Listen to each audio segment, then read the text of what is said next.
காவிர்களும் முஷ்ரிக்குகளும் யூதர்களும் சேர்ந்து படையெடுத்து மதீனாவுக்கு வரப்போறாங்க என்ற செய்தி கிடைக்கிறது. கிடைச்சதோட ஸல்லல்லாஹு அலைஹி வஸல்லம் சொன்னாங்க, யூதர்களும் முஷ்ரிக்குகளும் சேர்ந்து மதீனாவுக்குள்ள வரப்போறாங்க, என்ன செய்யலாம்? ஸல்லல்லாஹு அலைஹி வஸல்லம் சஹாபிகள்ட்ட ஆலோசனை கேட்டாங்க. அந்த நேரத்தில் ஒரு சஹாபி இருந்தார். அவர் யாரு தெரியுமா? சல்மானுல் ஃபாரிசி ரலியல்லாஹு அன்ஹு அவர்கள். ஈரான் நாட்டை சார்ந்தவர். அவர் ஈரானிலே பிறந்தவர். சல்மானுல் ஃபாரிசி ரலியல்லாஹு அன்ஹு அவர்கள் சொன்னார்கள், யா ரசூலல்லாஹ், எங்களுக்கு யுத்தத்தில் நல்ல அனுபவம் இருக்கிறது, யுத்தத்தில் எங்களுக்கு நல்ல அனுபவம் இருக்கிறது. சொன்னார்கள், யா ரசூலல்லாஹ், ஊருக்குள்ள அவங்க வாரதாக இருந்தா அவங்களை எதிர்த்து போர் செய்ய ஒரு வழி இருக்கிறது, என்ன செய்வோம்? சல்மானுல் ஃபாரிசி ரலியல்லாஹு அன்ஹு அவர்கள் சொன்னார்கள், யா ரசூலல்லாஹ், மதீனாவுடைய அவர்கள் எந்த பகுதியால வாராங்களோ அந்த பகுதியில் ஒரு அகழி தோண்டலாம். கந்தக்குடைய போர் நடைபெற்றதும் இந்த ஷவ்வாலுடைய மாதத்தில் தான். ஸல்லல்லாஹு அலைஹி வஸல்லம் சொன்னார்கள், சல்மானுல் ஃபாரிசி சொல்லக்கூடிய ஆலோசனை மிக நல்லது. ஸல்லல்லாஹு அலைஹி வஸல்லம் அவர்களும் சஹாபிகளும் சேர்ந்து சல்மானுல் ஃபாரிசி ரலியல்லாஹு தஆலா அன்ஹு அவர்களுடைய ஆலோசனையின்படி அகழியை தோண்டினார்கள். அன்று கூட இஸ்லாமிய வரலாறு மாத்திரமல்ல, இஸ்லாம் வருவதற்கு முன்னால் இருந்தே ஈரான் என்பது போருக்கண்டு அனுபவம் பெற்ற ஊர். அது இன்று கூட உலகத்தில் போர் நடந்து கொண்டிருக்கிறது, எல்லோரும் பார்த்துக் கொண்டிருக்கிறோம். அன்று ஈரானின் மீது கை வைக்கும் போது ஈரானுடைய தலைவர்கள் சொன்ன வார்த்தை ஒன்றுதான், ஈரானுடைய வரலாறு தெரிந்து கொண்டு கை வைக்க வாருங்கள். ஈரான் என்பது யுத்தத்துக்கு அனுபவம் உள்ள நாடு என்று ஈரான் என்று சொன்னது. ஹதீஸை தேடி பார்த்தால் உண்மையும் அவ்வாறுதான். அகழி தோண்டுவதற்கு ஆலோசனை கொடுத்தது ஈரான் நாட்டை சார்ந்த ஒருவர். இன்று நாம் பார்த்துக் கொண்டிருக்கிறோம், ஒரு போர் உலகத்தையே புரட்டி போட்டிருக்கிறது.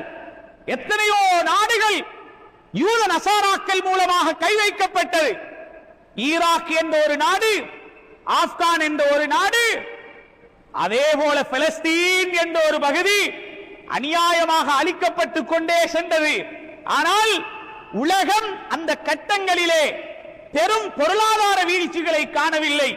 இன்று யூதர்கள் நசாராக்கள் தடுமாறி போகும் அளவுக்கு எந்த ஒரு நாடும் செய்ய முடியாத வேலையை இன்று ஈரான் செய்திருக்கிறது.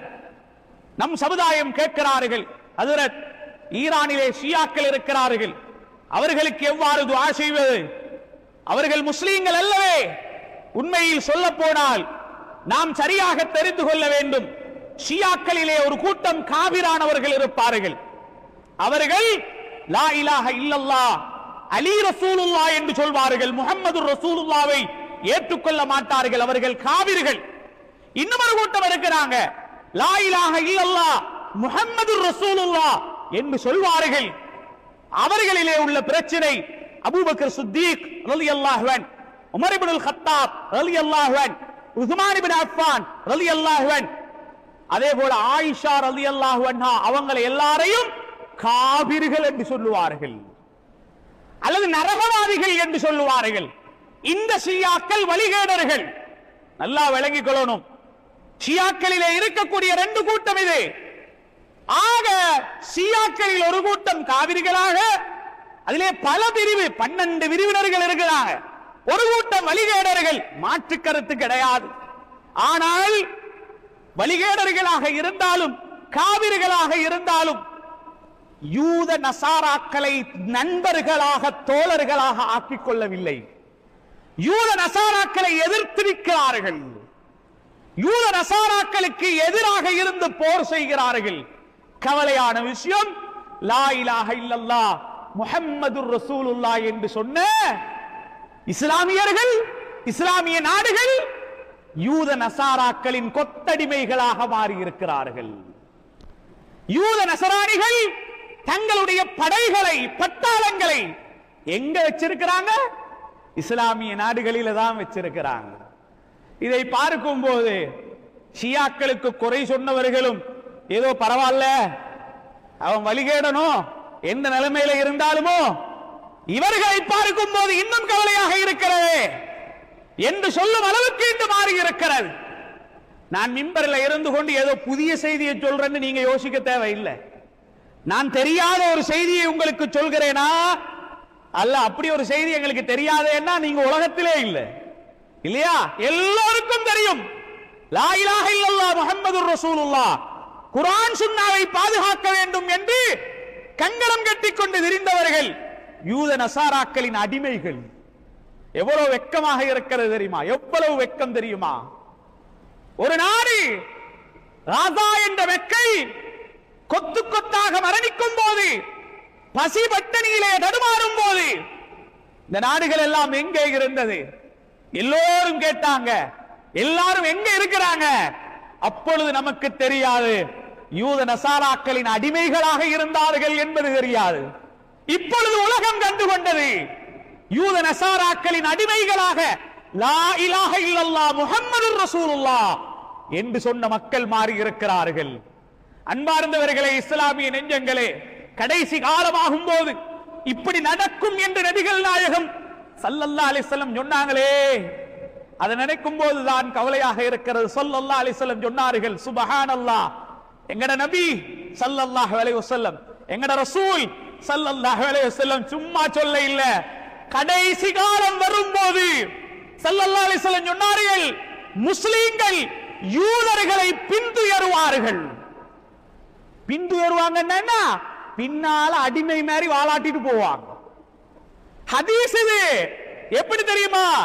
சிபரன் பிசிபரின் வதிராஅன் பிதிராஇன், யூதனை பின்துயர்ந்து பின்னால் போவார்கள், முளம் முளமாக, ஜான் ஜானாக. ஒரு முளம் யூதன் கை கால் எடுத்து வச்சா இவனும் தூக்கி வைப்பான், அவன் செய்யறதை இவன் செய்வான். ஸல்லல்லாஹு அலைஹி வஸல்லம். அப்ப ஹஜ்ரத் இதெல்லாம் எப்ப புதுசா நடக்கிறதா? 1400 ஆண்டுகளுக்கு முன்னால் நம் உயிரை விடவும் மேலான கண்மணி நாயகம் ஸல்லல்லாஹு அலைஹி வஸல்லம் எப்பயோ சொல்லிட்டு போயிட்டாங்க, எப்பயோ சொல்லிட்டு போயிட்டாங்க.